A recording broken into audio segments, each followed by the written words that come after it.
Hit man team India test cricket captain Rohit Sharma retirement ప్రకటిస్తున్నాడా? Inside information అయితే అవును అనే అనిపిస్తోంది. ఉత్సాహంగా ఉల్లాసంగా చదువు సాగాలి, గొప్ప గొప్ప ఉద్యోగాలు సాధించాలి. Vignan deemed to be university. ఆస్ట్రేలియాతో జరుగుతున్న బోర్డర్ గవాస్కర్ ట్రోఫీలో భారత్ ప్రస్తుతానికైతే పేలవ ప్రదర్శన చేస్తోంది. రోహిత్ శర్మ ఆడని మొదటి టెస్ట్ అయిన పెర్త్ టెస్ట్ను భారత్ జస్ప్రీత్ బుమ్రా కెప్టెన్సీలో అద్భుతంగా గెలుచుకుంది. ఆ మ్యాచ్ తర్వాత ఆస్ట్రేలియాకు వచ్చి కెప్టెన్గా బాధ్యతలు చేపట్టిన రోహిత్ శర్మ వరుసగా 3 టెస్టుల్లో భారత్కు విజయాన్ని అందించలేకపోయాడు. అడిలేడ్ టెస్టు డ్రా కాగా గబ్బా, మెల్బోర్న్ టెస్టులను ఆస్ట్రేలియా కైవసం చేసుకుంది. దీంతో దాదాపు 15 ఏళ్ల తర్వాత ఆస్ట్రేలియా బీజీటీని భారత్కు కోల్పోలేని స్థితికి చేరుకుంది. మరి ఇలాంటి సిచ్యువేషన్లో ఆఖరి టెస్ట్ అయిన సిడ్నీ టెస్ట్లో కెప్టెన్ ఎవరు అనే చర్చ మొదలైంది.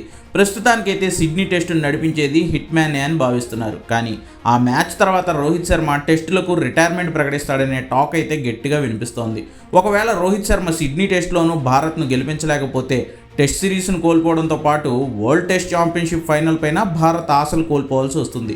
ఇటువైపు బ్యాటర్గా, మరోవైపు కెప్టెన్గాను విఫలమవుతున్న రోహిత్ శర్మ సిడ్నీ టెస్ట్ తర్వాత అయితే కీలక నిర్ణయాన్ని ప్రకటించనున్నాడు అని భావిస్తున్నారు.